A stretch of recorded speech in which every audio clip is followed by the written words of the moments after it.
جو حج ہم لوگ کرتے ہیں یعنی مکے سے 90 کلومیٹر سے دور رہنے والے، اس کے دو حصے دونوں مل کر ایک عبادت قرار پاتی ہے۔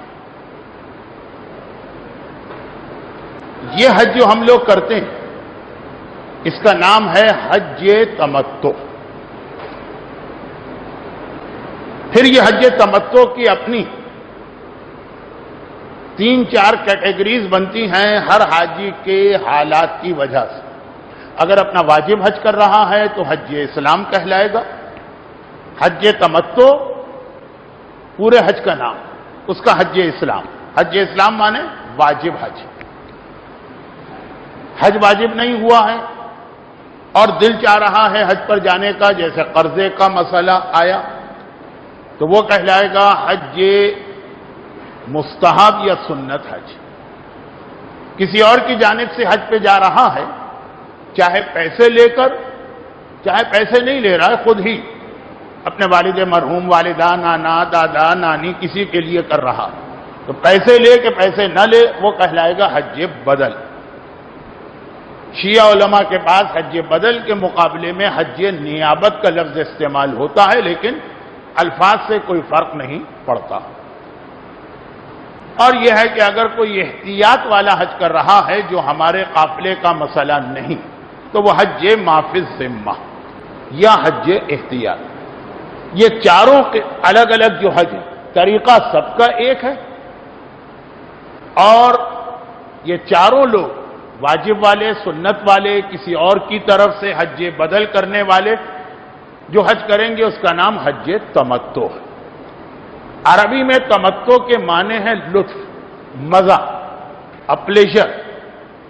اس حج کو جو ہم لوگ کرتے ہیں حج تمتع کہتے اسی لیے کہ چونکہ بہت لمبی عبادت ہے تو اسلام نے ایک ہی عبادت کے درمیان ایک گیپ دے دیا، ایک وقفہ دے دیا، ایک انٹرول دے دیا کہ آدھی عبادت کرو پھر تھوڑا آرام کر لو۔ حج کا آرام کسے کہتے ہیں؟ حج کا آرام کہتے ہیں کہ احرام کی وجہ سے جو پابندیاں، وہ پابندیاں ساری ہٹا لی کچھ دیر کے لیے۔ تو اب عمل پورا ایک ہے، اس کے دو حصے کر دیے۔ پہلے حصے کا نام عمرہ تمتع ہے، دوسرے حصے کا نام حج تمتع۔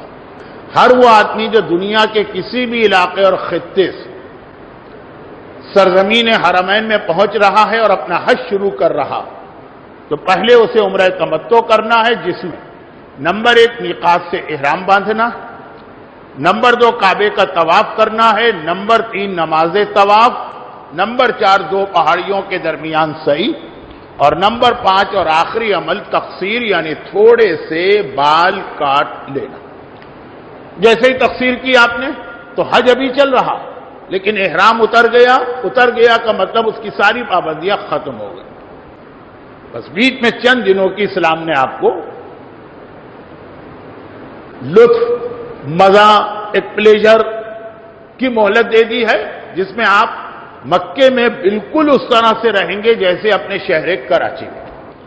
اس کے بعد پھر حج کا دوسرا حصہ ہم کو انجام دینا۔ اچھا، جو لوگ حج سے پہلے کچھ عمرے کرنا چاہیں تو ان کو جو عمرے کرنا ہے وہ بالکل پہلے طریقے کی طرح ہے۔ فرق یہ ہے کہ تھوڑے سے بال کاٹنے کے بعد 2 عبادتیں اور بڑھ جاتی ہیں عام عمروں۔ یہ دونوں عبادتیں وہ ہیں جو آپ اسی عمرے میں پہلے کر چکے ہیں، یعنی کعبے کا طواف اور اس کی نماز۔ اب یہ تقصیر کے بعد یعنی تھوڑے سے بال کاٹنے کے بعد ایک طواف اور کرنا ہوتا ہے، طریقہ بالکل وہی ہوگا جس کو آج اس ماڈل کی مدد سے سمجھایا جائے گا۔ صرف نیت ہوگی طواف النساء اور پھر اس کی 2 رکعت فجر کی طرح سے نماز۔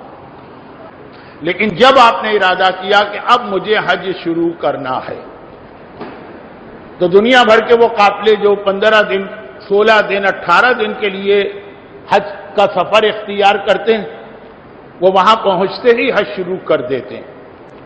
تو عام طور پہ لوگ مدینے سے واپسی میں اپنا حج شروع کرتے ہیں، ہم بھی یہی کریں گے کہ 8 ذی الحجہ سے پہلے حج کا پہلا حصہ ہو جانا چاہیے، تاکہ جو حج کا دوسرا حصہ ہے جو تاریخ کے ساتھ معین، اب جو حج کا دوسرا حصہ ہے اس کے اندر 13 چیزیں واجب ہیں، 7 باتیں وہی ہیں جو عام عمرے میں ہیں، صرف 6 باتیں ذرا نہیں، 7 باتیں عام عمرے میں ہیں۔ یہ حج کے دوسرے حصے میں 7 کی 7 باتیں تکرار کے ساتھ ہیں، لیکن ذرا سی ان کی ترتیب جو ہے وہ الٹ پلٹ ہو گئی۔ جیسے عام عمرے میں آپ کعبے کا طواف پہلے کرتے ہیں، تھوڑے سے بال بعد میں کاٹتے ہیں۔ حج میں بال پہلے کٹیں گے، طواف بعد میں ہوگا، پہلا حصہ ہو کہ دوسرا حصہ، بغیر احرام کے یہ عمل شروع نہیں ہو سکتا۔ تو سب سے پہلی چیز حج کے دوسرے حصے میں، جس کو حج تمتع کہتے ہیں، وہ ہے احرام باندھنا۔ اور جیسا کہ میں نے کہا کہ 8 ذی الحجہ کو یہ عمل ہم لوگ انجام دیں گے اور اپنا حج شروع کریں گے۔ اس کے بعد مختصر یہ سمجھ لیجئے کہ مکہ شہر سے ملے ہوئے 3 میدان، منا بالکل مکہ سے ملا ہوا، منا کے بعد مزدلفہ جس کو مشعر الحرام کہتے ہیں، اور سب سے آخر میں عرفات جو مکے سے سب سے دور۔ یہ 3 میدان، ان تینوں کا ملا کر ایک نام ہے مشاعر، اور حج کا جو دوسرا حصہ ہے وہ ان 3 میدانوں میں ہوگا۔ مکے میں تو ہوگا ہی، اور اس کے بعد یہ 3 میدان، ان کے نام آپ کو اگر ابھی یاد نہیں ہو رہے تو مکہ پہنچ کے اچھی طرح یاد ہوں گے۔ دوسرا واجب یہ ہے کہ 9 ذی الحجہ کو زوال یعنی جو ظہر کی نماز کا وقت ہے وہاں سے لے کے غروب تک، سورج ڈوبنے تک پہلے میدان عرفات میں ٹھہرنا۔ یہ عرفات سب سے آخر میں ہے، مکے سے سب سے دور۔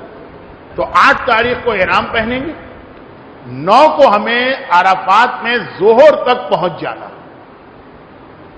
ظہر کو ہم جائیں گے نہیں، 25 لاکھ کے مجمع میں پھنس جائیں گے، ٹریفک جام ہوگا، سبھی وہاں جا رہے ہیں، تو اسی لیے ہم 8 تاریخ کو ہی نکل جاتے ہیں رات کے وقت، تاکہ جو اصل وقت ہے ظہر کا 9 کی ظہر، اس سے پہلے ہم پہنچ جائیں to be safe side.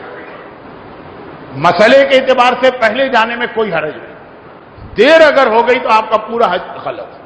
Arafat اور اس کے بعد جو تیسرا واجب مزدلفہ ہے، یہ 2 قیام بہت اہم ہیں، اس کو اگر آدمی نے چھوڑ دیا تو اس کا پورا حج غلط ہو جاتا۔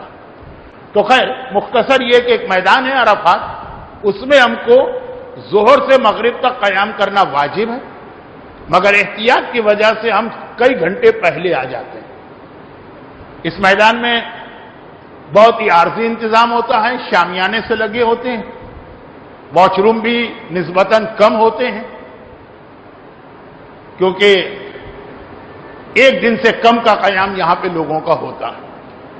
اس کے بعد 9 تاریخ کو مغرب تک اس میں ٹھہریں گے۔ پھر تیسرا واجب ہے کہ اب جب 9 تاریخ ختم ہو گئی، مغرب ہو گئی، تو یہ اسلام کی زبان میں شب 10 شروع ہو گئی، یعنی شب عید، بقرعید کی جو رات، جو شب عید ہے، طلوع آفتاب تک مزدلفہ میں قیام۔ اب ہم عرفات ایک میدان تھا وہاں ٹھہرے، وہاں گویا آپ آدھا دن ٹھہرے، ظہر سے مغرب، پھر وہاں سے اب آپ آئے مزدلفہ کی طرف، یعنی مکے کی طرف آپ آ رہے ہیں۔ یہ تینوں میدان ایک دوسرے سے ملے ہوئے ہیں۔ اب آپ عرفات سے ملے ہوئے میدان میں آئے جس کا نام مزدلفہ ہے، یہاں پہ آپ کو سورج نکلنے تک ٹھہرنا ہے۔ تو شب عید خلاصہ یہ ہے کہ مزدلفہ کے میدان میں آپ کو سورج نکلنے تک ٹھہرنا ہے۔ اب دوسرا واجب تھا عرفات میں ٹھہرنا ہے آدھا دن، تیسرا واجب ہے پوری رات سے مطلب جتنے بجے پہنچے سورج نکلنے تک مزدلفہ۔ یہ 2 میدانوں میں کرنا کیا ہے؟ کچھ نہیں، حج کے حوالے سے کوئی چیز واجب نہیں، خالی ٹھہرنا، آپ کا جسمانی وجود، آپ کا فزیکل پریزنس اس میدان میں ہے، باقی کچھ نہیں۔ بس نیت کیجئے میں ٹھہرتا ہوں، ختم بات۔ سو بھی جائیے اور پورا وقت سوتے رہیں تب بھی ٹھیک ہے، لیکن یہ بہت نصیبوں والوں کو یہ 2 میدان ملتے ہیں، کون سوتا؟ کوئی بھی نہیں۔ لیکن بتا یہ رہا ہوں کہ حج کے حوالے سے کچھ واجب نہیں۔ ہاں فجر کی نماز کا وقت آ گیا، وہ نماز تو پڑھنا ہی، عرفات میں ظہرین کی نماز کا وقت آ گیا، وہ الگ چیز۔ البتہ مزدلفہ میں ایک بہت اہم سنت کام ہے، اور وہ ہے کہ وہ کنکر مزدلفہ سے اٹھانا مستحب ہے جو شیطان کے لیے بعد میں مارے جاتے ہیں۔ ویسے آپ مکے سے بھی کنکر لا سکتے ہیں، لیکن مزدلفہ کا ثواب زیادہ، تو یہ ایک مشغولیت میں لوگ رکھتے ہیں۔ لیکن پھر بتا دوں کہ اگر حاجی 30 لاکھ ہیں تو مزدلفہ میں جگہ ہوگی 7 یا 8 لاکھ کی، آدھے سے بھی کم حاجی آ سکتے ہیں، تو وہاں ہر وقت ٹریفک تو جیم رہتا ہی رہتا، پیدل بھی اگر کوئی چلے تو وہ لوگ بھی اپنی جگہ پہ کھڑے رہتے ہیں، پیدل چلنا مشکل ہوتا، اور یہ چیز اسلام تو پہلے سے جانتا، تو کمزور لوگوں کو یہ اجازت دی گئی۔ اچھا اب یہ ہے کہ سورج نکلنے تک رہنا، اور سورج جیسے ہی نکلا سب وہاں سے آگے بڑھیں گے، تو پھر وہی صورت بنے گی 30 لاکھ کا مجمع۔ تو چند افراد کو اجازت دی گئی ہے، کون سے جو بریکٹ میں ہیں؟ ساری عورتیں۔ عورت کے لیے یہ شرط نہیں ہے کہ کمزور ہو کہ طاقتور، ساری عورتیں، بوڑھے مرد اور جو بیمار ہیں، ان کو یہ اجازت ہے کہ اتنا وقت یہاں رہو گے تو صبح بڑی زحمت ہوگی کہ پورا مجمع چل رہا، 5 منٹ ٹھہر جاؤ، 5 منٹ، اور پھر آگے بڑھ جاؤ۔ زحمت اس میں بھی ہے لیکن نسبتاً کم، کیونکہ باقی مجمع سورج نکلنے تک وہاں ٹھہرا رہے۔ اس کے بعد آئیے 3 واجب ہو گئے، چوتھا یہ کہ اب آخری جو میدان بچا، پہلا عرفات وہاں آدھا دن رہے، دوسرا مزدلفہ وہاں سمجھیے 1 رات رہے، اور پھر آخری میدان منا، وہاں جا کے ہمیں 2 دن رہنا، 2 دن اور 2 راتیں۔ منا میں کھڑے ہوں گے، سامنے مکہ نظر آئے گا، اس میدان میں آپ کو 2 دن رہنا ہے۔ لیکن جو پہلا دن آپ پہنچے جو عید کا دن، بقر عید، اس دن آپ کو 3 واجب اس میں انجام دینا۔ ابھی تک جو 2 میدانوں میں رہے وہاں کچھ نہیں کرنا ہے، خالی رہنا۔ اب جو تیسرے میدان میں پہنچے وہاں 2 دن تو رہنا، لیکن خالی رہنا نہیں، وہاں کے واجبات۔ تو سب سے پہلے دن 3 چیزیں واجب ہیں۔ 10 ذی الحجہ مزدلفہ کے میدان میں سورج نکلنے تک ٹھہرے تو 10 تاریخ کا سورج نکل آئے، اس دن بڑے شیطان کو کنکر مارنا۔ منا کے میدان میں شیطان اردو کا لفظ ہے، فارسی میں بھی استعمال ہوتا ہے، عربی میں اس کو جمرہ کہتے ہیں۔ یہ ہے کیا چیز؟ 3 بڑی بڑی دیواریں، تو جو پہلے پڑتی ہے راستے میں اس کو اردو میں کہتے ہیں چھوٹا شیطان، عربی میں کہتے ہیں جمرۃ الاولی، پہلی دیوار، بیچ والی دیوار، آخری دیوار۔ تو پہلے دن یعنی 10 تاریخ کو 3 شیطان ہیں، تینوں کو کنکر نہیں مارنا ہے، صرف آخری والے کو، جس کو اردو میں کہیں گے بڑا شیطان، کنکر مارنا ہے۔ کنکر مارنے کا مطلب 7 کنکر، جیسے طواف کا مطلب 7 چکر، کنکر کا مطلب ہے کہ 7 کنکر آپ کو مارنا ہے۔ اور یہ کنکر آپ جس طرح سے دل چاہے مارے، بس ایک شرط ہے کہ دیوار سے ٹکرانا چاہیے۔ اور اس کنکر میں نیابت نہیں چلتی، تو تینوں شیطانوں میں سے صرف پہلے شیطان کو، لیکن پہلے سے مطلب آخری بڑا شیطان، 10 تاریخ کو کنکر مارنا، یہ بہت اہم کنکر ہے۔ کیوں بہت اہم ہے وہ مسئلہ ابھی آتا ہے۔ تو 3 واجبات منا میں پہلے دن کرنا۔ نمبر 1 ہو گیا 10 کو بڑے شیطان کو کنکر مارے۔ شیعہ فقہ میں کنکر صبح سے شام تک کسی وقت بھی مارے جا سکتے ہیں۔ بعض دوسرے مسلمانوں کے ہاں پورا دن نہیں، آدھے دن تک کنکر مارنے کی اجازت ہے۔ بلکہ خواتین چونکہ رات کو ہی مزدلفہ میں 5 منٹ ٹھہر کے نکل جائیں گی، اور وہ نکل کے کہاں جائیں گی؟ وہ منا میں آئیں گی جہاں 2 دن ٹھہرنا، تو اگر وقت ہو تو وہ رات کو ہی جا کے کنکر مار کے آ سکتی ہیں۔ لیکن وہ لوگ کہ جنہیں مزدلفہ میں رات کو اجازت ہے نکل جانے کی، ورنہ باقی ہر ایک کو کنکر دن کو مارنا ہے، لیکن پورا دن کسی وقت۔ کنکر مارنے کے بعد پھر حج کی قربانی کرنا. اب آج کل کا سیٹ اپ ایسا ہے کہ قافلے والوں کو قربانی کے لیے جانے کی ضرورت بھی نہیں ہوتی، ان کے لیے ممکن بھی نہیں ہوتا. قافلے کی انتظامیہ والنٹیئر سے مطلب ہے کہ خود آپ میں سے جو جوان ہیں ان سب کی ایک ٹیم بنا کے بھیجا جاتا ہے. خواتین تو خیر جا ہی نہیں سکتی قربان گاہ میں، مرد جاتے ہیں، تو اس میں بھی اکثریت اپنے خیموں میں بیٹھی رہتی ہے. مینا میں جیسا میں نے کہا کہ مینا میں خیمے، جگہ بہت تنگ ہے لیکن ہے، وہاں جا کے بیٹھ جائیں گے اور پھر قربانی کے لیے لوگ جائیں گے.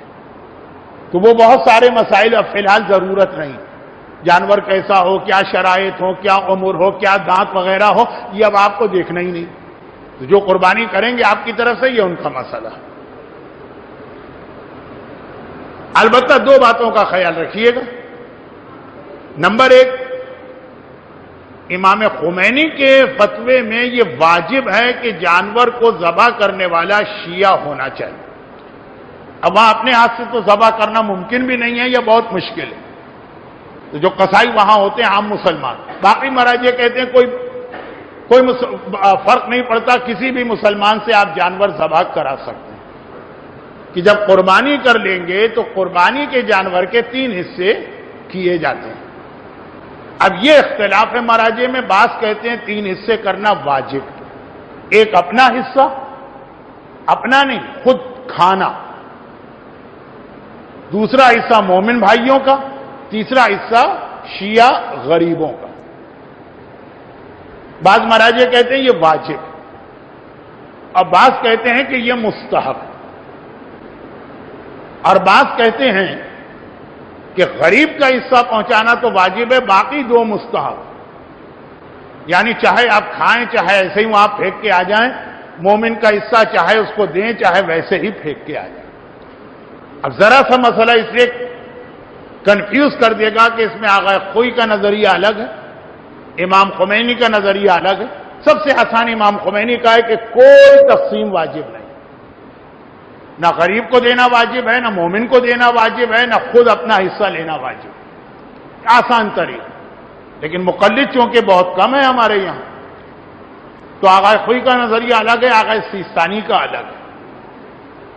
لیکن اس مسئلے میں فتویٰ ان میں سے کسی مرجع نے نہیں دیا، سب نے احتیاط واجب لگائی. تو احتیاط واجب کا بینیفٹ آپ کو یہاں بھی ملے گا. اور لے دے کے صرف بات بچے کہ اپنا حصہ آپ کا ہے وہ آپ چھوڑ کے آ جائیں. آپ کیا جو آپ کی طرف سے جا رہا ہے اس کو اجازت دیں کہ میرا حصہ چھوڑ کے آ جائے. مومن بھائیوں کا حصہ وہ بھی چھوڑا جا سکتا ہے، لیکن بہتر ہے کہ قافلے میں ایک دوسرے سے چاہے انداز مذاق کا ہو لیکن سیریس نیت کر کے کہہ دیں کہ بھائی وہ میرا جانور ذبح ہوگا اس میں تمہارا حصہ ہے، اور وہ کہہ دے کہ چلو میں اپنا حصہ والنٹیئر سے کہتا ہوں وہیں پھینک کے آ جانا. اور پھر وہ آپ سے کہے. تقسیر میں یہ جائز نہیں ہے کہ بھائی تم میرے بال کاٹو میں تمہارے بال کاٹوں، دونوں کے نہیں کٹیں گے. قربانی کے حصے میں یہ جائز ہے. اور اگرچہ آپ نے مسئلہ سنا کہ یہ واجب نہیں ہے مومن کو دینا، لیکن سنت تو ہے نا، ایک ثواب مل جائے گا ایک مذاقیہ جملے سے جو نیت سیریس ہو. ثواب بغیر کچھ کیے ہوئے، بغیر کسی زحمت و محنت کے، تو ایک دوسرے سے ابھی سے بات کر لیں یا وہاں بات کیجیے گا. غریب کا حصہ، غریب کا مطلب بھکاری نہیں، آپ کے دوست رشتہ دار جاننے والے کوئی پڑوسی جو بیچارے اس مہنگائی کے زمانے میں گزارا بہت مشکل سے کر رہے ہیں، یہ ان کا حق ہے. یا یہ کہ اگر آپ کسی کو باقاعدگی سے سہم سادات دیتے ہیں، کوئی ایسا بندھا ہوا ہے یا فطرہ وغیرہ جن کو دیتے ہیں، کیونکہ یہ صدقہ تو ہے نہیں، اس میں سید غیر سید کا کوئی مسئلہ نہیں، تو ان سے اجازت لے لیں کہ وہاں جو ہم بقرعید کی قربانی کریں گے یا حج کی قربانی کریں گے اس میں تمہارا حصہ ہے، ہمیں اجازت دے دو کہ ہم جو بھی کریں اس کو چھوڑ کے آ جائیں. تو جیسا میں نے پہلی تقریر میں کہا کہ یہ ایک اجازت لے لیجیے، لیکن بہتر یہ ہے کہ اس اجازت کے ساتھ تھوڑی سی اس کی مدد کر دیجیے. جب قربانی ہو جائے گی تو